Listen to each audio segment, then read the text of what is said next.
എന്ന് പറഞ്ഞാൽ ഇന്നിപ്പം എരുത്തിലികൾ എന്ന് പറഞ്ഞാൽ എന്താണ് എന്നുള്ളത് ആദ്യം നമ്മൾ പറയണം. എരുത്തിൽ എന്ന് പറയുമ്പോൾ എരുതിനെ കെട്ടുന്ന ഇടമാണ് എരുത്തിൽ, അതായത് കന്നുകാലികളെ കെട്ടുന്ന ഇടം. ഒരുപക്ഷെ പഴയ ഒരു കാലം, ഒരു 3 പതിറ്റാണ്ട് മുമ്പ് ഉള്ള ഒരു കാലം ഓർത്തെടുത്താൽ മിക്കവാറും എല്ലാ വീടുകളിലും ഒരു എരുത്തിലുണ്ടാകും.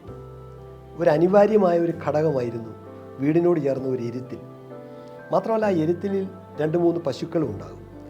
ഈ പാല് ഈ പണം കൊടുത്ത് വാങ്ങുക, അല്ലെങ്കിൽ ഈ കവറിന് പ്ലാസ്റ്റിക് കവറിൽ നിറച്ച് പാല് കിട്ടും, അങ്ങനെ പാല് വാങ്ങാൻ കഴിയും. ഈ പൂച്ച പ്രസവിച്ച് കഴിഞ്ഞാൽ ഈ തള്ളപ്പൂച്ച ഈ അതിൻ്റെ കുഞ്ഞു പൂച്ചയെ എടുത്തുകൊണ്ട് പോകുന്നത് ഇങ്ങനെ കടിച്ചു പിടിച്ചുകൊണ്ടാണ് എന്ന് പറയുന്നത്. നമ്മൾ 2 വിരലുകൊണ്ട് ഇങ്ങനെ എടുക്കുകയാണ് പാലിപ്പോൾ. അതായത് എരുത്തിലിൽ നിന്ന് നമ്മൾ ഈ 2 വിരൽ കൊണ്ട് എടുക്കാവുന്ന നിലയിലേക്ക് ഒരു വ്യാവസായിക ഉൽപ്പന്നമായി നമ്മൾ പാല് മാറിക്കഴിഞ്ഞു. അപ്പോൾ അതാണ് അതിനകത്തിൽ വന്ന കാരണം. പശുവിൻ്റെ അകിടിൽ നിന്ന് അടുപ്പിലേക്കായിരുന്നു, ഇപ്പോൾ കവറിൽ നിന്ന് കുക്കറിലേക്കാണ്. അതാണ് അതിൻ്റെ വ്യത്യാസം സംഭവിച്ചിരിക്കുന്നത്. അപ്പോൾ അങ്ങനെയുള്ള ഒരു കാലത്ത് നിന്ന് നമ്മൾ എരുത്തിലിനെ കുറിച്ച് ചിന്തിക്കുമ്പോൾ എരുത്തിലൊരു വലിയ നന്മയായിരുന്നു. കേരളം കണി കണ്ടുണരുന്ന നന്മ എന്ന് പറഞ്ഞ് നമ്മളിപ്പോൾ ധാരാളം പരസ്യങ്ങൾ കാണാറുണ്ട്. പക്ഷേ കേരളം കണി കണ്ടുണർന്ന നന്മ നമ്മുടെ എരുത്തിലുകളായിരുന്നു. കാരണം രാവിലെ എഴുന്നേറ്റാൽ ഉടൻ തൊഴുത്തിൽ നിൽക്കുന്ന പശുക്കളെയും കാണുന്ന ഒരു പോസിറ്റീവ് എനർജിയായിരുന്നു. അതൊരു നന്മയായിരുന്നു, ഒരു സന്തോഷമായിരുന്നു. ആ ദിവസം സഫലമായി എന്നാണ്. കുടമണി കിലുക്കി നിൽക്കുന്ന പശുക്കളെ കാണുക, അതിനെ ഒന്ന് നോക്കുക. ആ രീതിയിലാണ് എരുത്തിലുകൾ എല്ലായിടത്തും രൂപകൽപ്പന ചെയ്യുകയും അത് പണിയുകയും ചെയ്തിരുന്നത്. അതുകൊണ്ട് പല പ്രദേശം ഇപ്പം പഴയ ഒരു കാലത്ത് പണ്ട് നമ്മളുടെ വീട് വയ്ക്കാൻ തീരുമാനിക്കുമ്പോൾ ആദ്യം നമ്മൾ സ്ഥാനം കാണുക എന്ന് പറയുന്ന ഒരു സംവിധാനം. കാരണം ഇപ്പോഴും ഉണ്ട്. ഇപ്പം നമ്മളതിന് വേറെ പേരിട്ടാണ് വിളിക്കുന്നതെന്നുള്ളൊരു. അന്ന് ആദ്യം വീട് വയ്ക്കുന്നതിനേക്കാൾ മുമ്പേ നമ്മൾ കിണറിന് സ്ഥാനം കാണും. ആദ്യം അതാണ് ചെയ്യുന്നത്. കിണർ കുത്തിക്കഴിഞ്ഞാൽ രണ്ടാമത്തേത് നമ്മൾ എരുത്തിൽ വയ്ക്കുകയാണ്. ഇത് രണ്ടും കഴിഞ്ഞേ ഉള്ളൂ വീട്ടിലേക്ക് വരുന്നത്. കാരണം അത്രമാത്രം പ്രാധാന്യം നമ്മൾ കുടിവെള്ളത്തിനും ശുദ്ധജലത്തിനും അതുപോലെ തന്നെ കന്നുകാലികൾക്കും എരുത്തിലിനും കൊടുത്തിരുന്നു.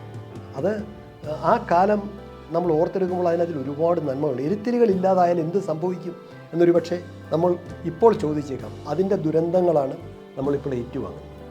കേരളത്തിൽ കൃഷി ഇല്ലാതായത് ശരിക്കും എരുത്തിലുകൾ ഇല്ലാതായതുകൊണ്ടാണ്. കാരണം എരുത്തിലിൽ നിൽക്കുന്ന പശു ചുരത്തി തന്നത് പാല് മാത്രമല്ല, നമ്മളുടെ മണ്ണിനെ ഉർവരയാക്കി മാറ്റിയ ഈ ചാണകം മുഴുവൻ, ഗോമൂത്രം മുഴുവൻ നമുക്ക് ഒരു സമ്പത്തായിരുന്നു. കൃഷിയുടെ ഏറ്റവും വലിയ ഒരു സമ്പത്തെന്ന് പറയുന്നത് കൃഷിയുടെ ഊർജവും ഉത്തേജനവും വളവുമായിരുന്നു ശരിക്കും പറഞ്ഞാൽ എരുത്തിൽ. ആ എരുത്തിൽ ഇല്ലാതായതാണ് കേരളത്തിൽ കൃഷി ഇല്ലാതായതിൻ്റെ ഏറ്റവും പ്രധാനപ്പെട്ട കാരണം. ഇപ്പോൾ എൻ്റെ നാട്ടിലെ ഒരു കണക്കിന് ഞാൻ എടുത്താൽ ഒരു 10 വർഷം മുമ്പ് വരെ എൻ്റെ നാട്ടിലെ 90 വീടുകളിൽ ഞങ്ങളുടെ 2 ഇടറോഡുകൾക്കുള്ളിൽ 90 വീട്ടിൽ കൃഷി ഉണ്ടായിരുന്നു 10 വർഷം മുമ്പ് വരെ. ഇപ്പോഴാകെയുള്ളത് ഒറ്റ വീട്ടിലാണ്. അതാണ്. അപ്പോൾ അത്രയും വീടുകളിൽ നിന്ന് എരുത്തിൽ പടിയിറങ്ങിപ്പോയി, പശു വളർത്തലില്ലാതെയായി. അപ്പോൾ അത് നമുക്കുണ്ടാക്കിയ ഒരു ദുരന്തം എന്ന് പറയുന്നത് കൃഷിയിൽ ദുരന്തമുണ്ടായി, നമ്മുടെ ആരോഗ്യത്തിൽ. ഇപ്പം നമ്മൾ വാങ്ങിക്കഴിക്കുന്ന പാല് ധാരാളം, ഇപ്പം സർക്കാരിൻ്റെ സംവിധാനത്തിൽ തന്നെ നമുക്ക് പാല് കിട്ടുന്നുണ്ട്. ധാരാളം സ്വകാര്യ സ്ഥാപനങ്ങൾ പാല് ഉൽപ്പാദിപ്പിച്ച് വിപണനം ചെയ്യുന്നുണ്ട്. ഈ പാലിലേറെയും കേരളത്തിന് പുറത്തുനിന്ന് വരുന്നു എന്നുള്ളതാണ്. കാരണം ഇവിടെ എരുത്തിലുമില്ല, പശുവുമില്ല, പിന്നെ എങ്ങനെയാണ് ഇത്രയും പാല് നമുക്ക് വിതരണം ചെയ്യാൻ കഴിയുന്നത്? അപ്പോൾ അത് സ്വാഭാവികമായും അന്യ സംസ്ഥാനങ്ങളിൽ നിന്ന് ടാങ്കറുകളിൽ എത്തിക്കുന്ന പാലാണ്. ഈ പാല് സംശുദ്ധമാണോ? ഇതിൻ്റെ പാസ്ചറൈസേഷൻ നമ്മൾ വിചാരിക്കുന്ന രീതിയിലാണോ നടക്കുന്നത്? അതായത് രോഗബാധയുള്ള പശുവിൻ്റെ പാല് കൂടി ഇതിനകത്തിൽ പലപ്പോഴും വരാറുണ്ടോ? ഇങ്ങനെയൊക്കെയുള്ള ആശങ്ക ഉയരുകയാണ് നമുക്ക്. അപ്പോൾ ഇതില്ലാതിരുന്ന എന്നാണ് മലയാളിയെ സംബന്ധിച്ച്. മലയാളിയുടെ ഇപ്പോഴത്തെ ഒരു ചിന്ത എന്ന് പറഞ്ഞാൽ എല്ലാവർക്കും പാല് വേണം, കഴിയുമെങ്കിൽ നാടൻ പാല് വേണം, നാടൻ പശുവിൻ്റെ പാല് വേണം. അത് പതയടങ്ങാതെ കറന്നെടുത്ത ഉടൻ അല്പം പോലും വെള്ളം ചേർക്കാതെ കിട്ടണം. പക്ഷേ ആർക്കും പശുവും എരുത്തിലും വേണ്ട. എല്ലാവർക്കും നല്ല തവിട് കളയാത്ത നല്ല ഒന്നാന്തരം നാടൻ അരി വേണം, കുത്തരി തന്നെ വേണം. അത് കഴിയുന്നതും തവിട് അല്പം പോലും കളയാതെ കിട്ടിയാൽ അത്രയും നല്ലത്.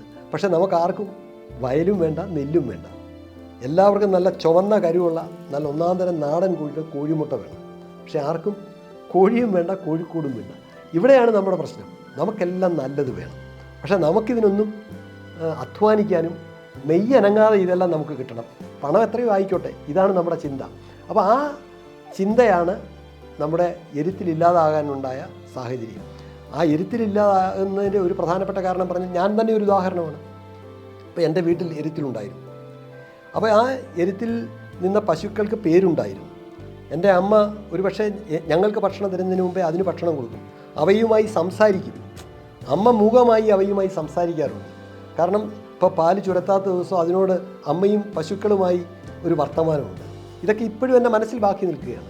കാരണം അങ്ങനെ നമ്മുടെ വീട്ടിലെ ഒരു അംഗമായിരുന്നു, ഒരു കുടുംബാംഗത്തെ പോലെയാണ് എരുത്തിൽ നിന്ന പശുക്കളെ, അതായത് കന്നുകാലികളെ കണ്ടിരുന്നത്. അല്ലാതെ അതൊരു അന്യഗ്രഹ ജീവിയായിട്ടോ നമുക്ക് പുറംപോക്കിൽ ഉപേക്ഷിച്ച ഒന്നായിട്ടോ അല്ല നമ്മൾ കണ്ടത്. നമ്മളിൽ ഒരാൾ, ഒരു കുടുംബാംഗത്തെ പോലെ എരുത്തിൽ നിന്ന പശുവിനെ കണ്ട സഹജീവി സ്നേഹത്തിൻ്റെ ഏറ്റവും വലിയ സാക്ഷ്യം കൂടിയായിരുന്നു നമ്മളുടെ എരുത്തിലുകൾ. പക്ഷെ എന്തു പറ്റി, ഞാൻ കൃഷി ഐച്ഛികമായി പഠിക്കുമ്പോൾ ഞാൻ പഠിക്കുന്ന സമയത്ത് എനിക്ക് എന്നെ പഠിപ്പിച്ചത് ശരിക്കും പറഞ്ഞാൽ ഞങ്ങളുടെ വീട്ടിൽ നിന്ന് പശുവിൻ്റെ പാല് വിറ്റ പണം കൊണ്ടുകൂടിയാണ്. അപ്പം നന്ദിനി പശുവും അമ്മിണി പശുവും കൂടി ചേർന്നാണ് എന്നെ പഠിപ്പിച്ചത് എന്ന് ഞാൻ പലപ്പോഴും പറയാറുണ്ട്. കാരണം അത്രമാത്രം മമതാപരമായ ഒരു ബന്ധം, ഒരു സാമ്പത്തിക സ്രോതസ്സായിരുന്നു നമുക്ക്. ഇപ്പോൾ രാവിലെ പശുവിനെ കറന്ന് തന്നു കഴിഞ്ഞാൽ ആ പാലുമായി തൊട്ടടുത്ത ചായപ്പീടികയിൽ ഗോപാലപിള്ളയുടെ ചായക്കടയിൽ കൊണ്ട് കൊടുത്തിട്ട് ആ പണം വൈകുന്നേരത്ത് നമ്മൾ പോയി വാങ്ങിയിട്ട് പിണ്ണാക്കും പുളിയരിപ്പൊടി വാങ്ങിയതിൻ്റെ ബാക്കി പണം നമുക്ക് മിച്ചമായിരുന്നു. അതൊരു സഞ്ചിത നിധിയായിരുന്നു. വീട്ടാവശ്യത്തിനുള്ള അടുക്കളയിൽ കിട്ടുന്ന മറ്റൊരു വരുമാനമായിരുന്നു. നമുക്കൊരു വലിയ വരുമാനമായിരുന്നു അത്. അപ്പോൾ എന്നെപ്പോലെ പഠിച്ച് ഒരു ഘട്ടം കഴിഞ്ഞ് ഈ പശുവിനെ കൊണ്ട് പഠിച്ചവർ, പശുവിൻ്റെ പാല് വിറ്റ് പഠിച്ചവർ വിദേശത്തൊക്കെ പോയി നല്ല ജോലിയൊക്കെ കിട്ടി ഒക്കെ കഴിഞ്ഞപ്പോൾ ആദ്യം അവർ അവിടെ നിന്ന് വിളിച്ചു പറയുന്നത് എന്താണെന്നറിയോ, അമ്മ ഇനിയിപ്പം നമുക്ക് ആ എരുത്തിൽ പൊളിക്കുക, ഇനിയിപ്പോൾ അച്ഛനും അമ്മയും അത്രയും കഷ്ടപ്പെടേണ്ട കാര്യമില്ല, തന്നെയല്ല വാദം ഉണ്ടാവും, വാദത്തിൻ്റെ അസുഖം വരും പശുവിൻ്റെ അടുത്ത് കൂടുതൽ സഹകരിച്ചാൽ, അതുകൊണ്ട് അത് ഒഴിവാക്കണം, നമുക്ക് ഒരു പശുവിനെ ഞാൻ കൊടുക്കുക. ഇതാണ് പശുവിൻ്റെ പാല് കൊണ്ട് പഠിച്ച ആളാണ് ഞാനടക്കം ഉള്ളവരാണ് ഈ പുതിയ തലമുറയിൽപ്പെട്ടവർ. ഈ പശുവും എരുത്തിലും വേണ്ട എന്ന് നമ്മൾ ശഠിക്കുകയാണ്. കാരണം നമ്മളുടെ പരിഷ്കൃത ജീവിതത്തിന്, നമ്മളുടെ പുതിയ കാലത്തിന് അത് ഒട്ടും അനുയോജ്യമല്ലാത്ത ഒന്നായി നമ്മൾ എങ്ങനെയോ ചിന്തിക്കുകയാണ്. പക്ഷെ അത് നന്മയുടെ താക്കോലായിരുന്നു, ആരോഗ്യത്തിൻ്റെ താക്കോലായിരുന്നു. മകൻ അച്ഛനോളം വലുതാകണം, എന്താ പാല് കുടിച്ചില്ലെങ്കിൽ അമ്മ കരയും എന്ന് പഠിച്ചവരാണ് നമ്മൾ.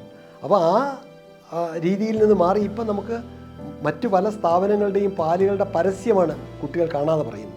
1-ാം ക്ലാസ്സിലും 2-ാം ക്ലാസ്സിലും പഠിച്ച മകൻ അച്ഛനോളം വലുതാകണം, പാല് കുടിച്ചില്ലെങ്കിൽ, അല്ലെങ്കിൽ അമ്മ കരയും എന്ന് പറയുന്ന പാഠഭാഗത്തിൻ്റെ പകരം മറ്റു പല പാലുകളുടെയും പരസ്യവാചകങ്ങളാണ് നമ്മളുടെ കുട്ടികൾ ഇപ്പോൾ അവർ പാടിക്കൊണ്ടിരിക്കുന്നത് അല്ലെങ്കിൽ പറഞ്ഞുകൊണ്ടിരിക്കുന്നത്. ആ നിലയിലേക്ക് കേരളം മാറി. മാത്രമല്ല, എരുത്തിലുകൾ പണിയുമ്പോൾ അതിനും ചില പ്രത്യേകതകളുണ്ടായിരുന്നു. അതിൻ്റെ രൂപകൽപ്പന തന്നെ ഇപ്പം നമ്മൾ പലപ്പോഴും പറയും, ആധുനിക എൻജിനീയറിങ്ങിനേക്കാൾ എത്രയോ കൃത്യമായ ഒരു നിരീക്ഷണ ബുദ്ധിയോടുകൂടിയാണ്, എത്രയോ പ്രകൃതിയോട് ചേർന്ന്, എത്രയോ ആരോഗ്യപൂർണമായ രീതിയിലാണ് അതിൻ്റെ നിർമ്മിതി തന്നെ. അതായത് കുന്തക്കാല്, കാളക്കാല്, പുല്ലൂട്, ഇങ്ങനെ ഓരോ ഭാഗങ്ങൾക്കും പ്രത്യേകം പേരുണ്ടായിരുന്നു ഈ എരുത്തിലിൻ്റെ. അതുപോലെ തന്നെ അതിൻ്റെ എരുത്തിൽ അടയ്ക്കുന്നതിനുള്ള അടപ്പുണ്ട്. അത് ശരിക്കും പറഞ്ഞാൽ ഒരു അകലം കൊടുത്തിട്ട് കാറ്റോട്ടം ഉണ്ടാകണം, നന്നായി കാറ്റ് കയറി പോകത്തക്കവണ്ണമാണ് അതിൻ്റെ നിർബന്ധി തന്നെ. മാത്രമല്ല അതിൻ്റെ തറ എപ്പോഴും ഇടുന്നത് വെട്ടുകല്ല് കൊണ്ടാണ്.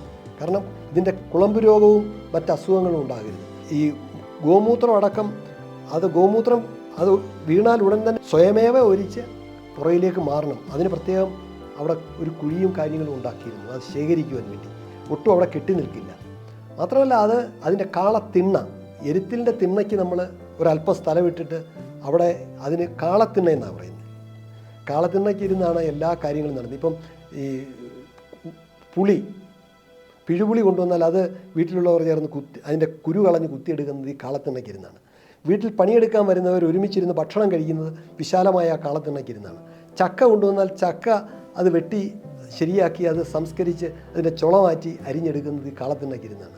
പശുവിന് വേണ്ട പുല്ല് പറിച്ചു കൊണ്ടുവയ്ക്കുന്നത് കാളത്തിണ്ണയ്ക്കിരുന്നാണ്. അല്പം പറമ്പിൽ ജോലി ചെയ്യുന്നവർക്കൊരു ക്ഷീണം വന്നാൽ അവരൊരു തോർത്ത് വിരിച്ച് കിടക്കുന്നത് ഈ കാളത്തിണ്ണയ്ക്കാണ്. അങ്ങനെ ഈ എരുത്തിലിൻ്റെ തിണ്ണയായ കാളത്തിണ്ണയ്ക്ക് പോലും അന്ന് നമ്മുടെ ജീവിതവുമായി ചേർന്ന ഒരുപാട് നന്മ വിശേഷങ്ങളുണ്ടായിരുന്നു. അങ്ങനെ എരുത്തിൽ നഷ്ടമായാൽ എന്താണ് എന്നുള്ള ചോദ്യത്തിനുള്ള ഉത്തരമാണിതെല്ലാം. എരുത്തിലുകൾ തിരിച്ചു വരുമോ എന്ന് ചോദിച്ചാൽ ഒരിക്കലും നമുക്ക് പറയാൻ കഴിയില്ല. കാരണം അങ്ങനെ ചിന്തിക്കുന്നത് ബുദ്ധിശൂന്യതയാണ്, മൗഢ്യമാണ് എന്ന് വേണമെങ്കിൽ പറയാം. പക്ഷേ എരുത്തിലുകൾ ഇല്ലാതായപ്പോഴുണ്ടായ ദുരന്തങ്ങൾ കുറച്ചൊന്നുമല്ല. അതിൻ്റെ ദുരന്തങ്ങൾ ഒന്നൊന്നായി കേരളം പല രീതിയിൽ അനുഭവിക്കുക.